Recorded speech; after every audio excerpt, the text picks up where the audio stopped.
So welcome again, Harmeet. So today we are again talking about how to take action in our lives so that we can be successful.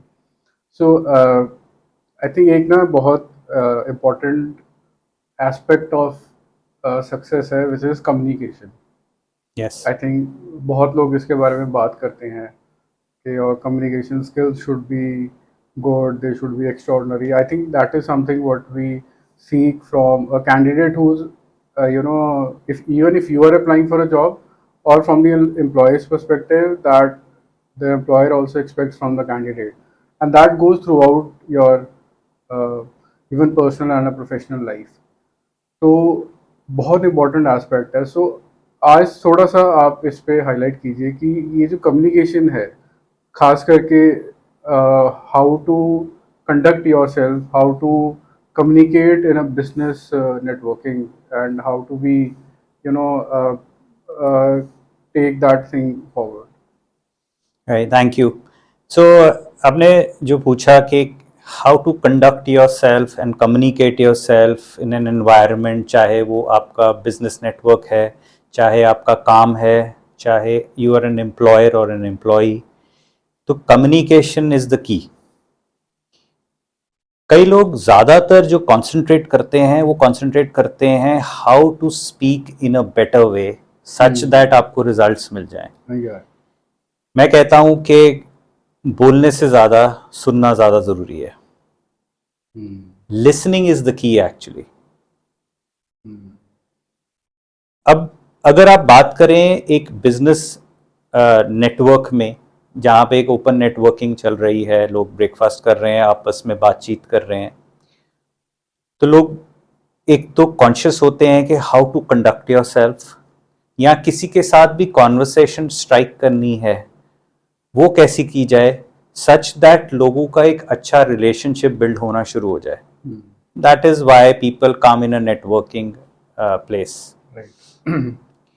एक बहुत मतलब जितनी भी networking के ऊपर लोग काम करते हैं, बातें करते हैं, एक उन्होंने एक रूल बनाया हुआ है जिस विच इज कॉल्ड 12/12/12।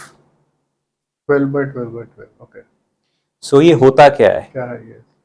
कभी भी आप देखेंगे लोग जब आपको जज कर रहे हैं, आपको परख रहे हैं, आपको समझने की कोशिश कर रहे हैं, वो शुरू कहाँ से होता है? सो जो पहला 12/12/12 का जो पहला 12 है वो है that how are you coming over from a 12 feet distance. अच्छा, सो पहला 12 है कि how are you approaching that person from a 12 feet. That's right. Okay. So आपको लोग, अब अगर आप दूसरी साइड देख रहे हैं, कोई आपको वॉच कर रहा है, तो आप उसके लिए अगले 12 फुट से आते हुए कैसे दिख रहे हैं? ओके। राइट।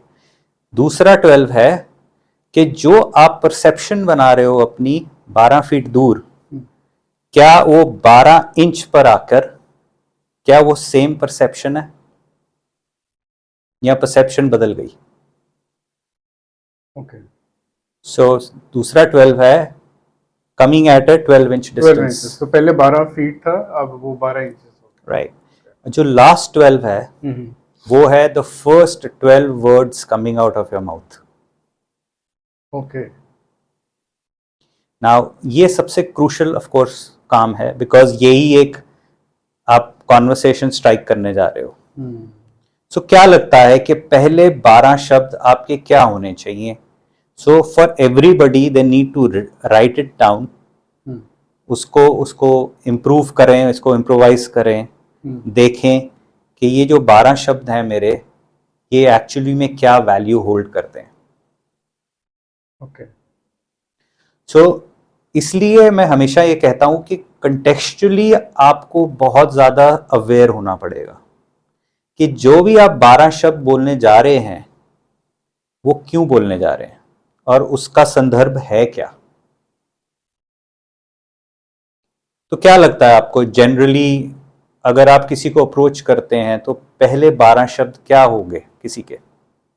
मेरे लिए तो आई थिंक अब मैं शुरुआत करूँगा एक ग्रीटिंग से, कि जैसे किसी को विश किया, नमस्ते, सत श्री अकाल, गुड मॉर्निंग, एंड अगर आप उससे पहली बार मिल रहे हैं तो आप अपनी इंट्रोडक्शन भी देंगे कि मेरा नाम तेजिंदर सिंह है एंड मैं इस कंपनी से आया हूँ।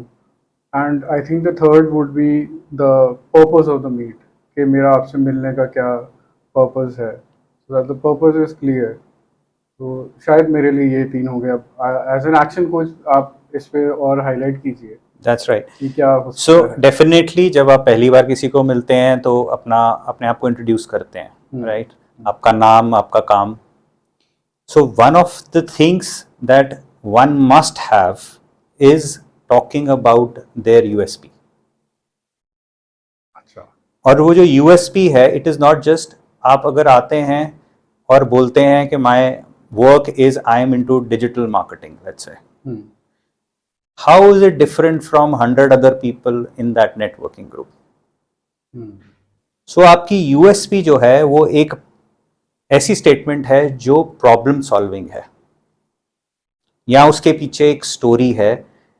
अगर अगले इंसान, अगर आप उनके अगर एक्सप्रेशन देखें व्हेन यू इंट्रोड्यूस योरसेल्फ, अगर उनके फेशियल एक्सप्रेशन कुछ भी चेंज नहीं हुए तो क्या लगता है?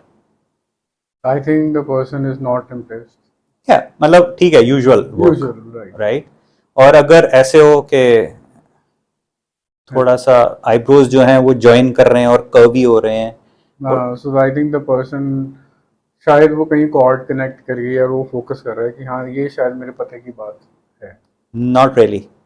अच्छा। It is like what are you saying bro? Okay, what are you saying? Like confusion है और अगले का कॉन्फिडेंस शैटर्ड है, ये पता लगता है, राइट? नर्वसनेस पता लगती है, और प्रॉब्ली वो शायद नया है नेटवर्किंग में और अपने आप को इंट्रोड्यूस भी नहीं ठीक से कर पा रहा है। तो ये जो कंफ्यूजन क्रिएट हुई इस कॉन्वर्सेशन के अंदर, दैट इज द एक्सप्रेशन। पर हाँ, जब आप कुछ ऐसा कहें और अगले के आईब्रोज जो हैं वो रेज हो जाएं, what will that be? I think now he is impressed. या सो यहाँ पर आपने एक क्यूरियोसिटी क्रिएट करी उसके लिए, एक इंटरेस्टिंग एस्पेक्ट क्रिएट करा, और वो क्यूरियस है to know more about you. However, saying that, एक इंपॉर्टेंट एस्पेक्ट जो हर कोई मिस कर जाता है, और या rather I would say mostly miss कर जाते हैं लोग, वो है कि ये पूछना दूसरे से that how can be I any support to you, or how can I help you?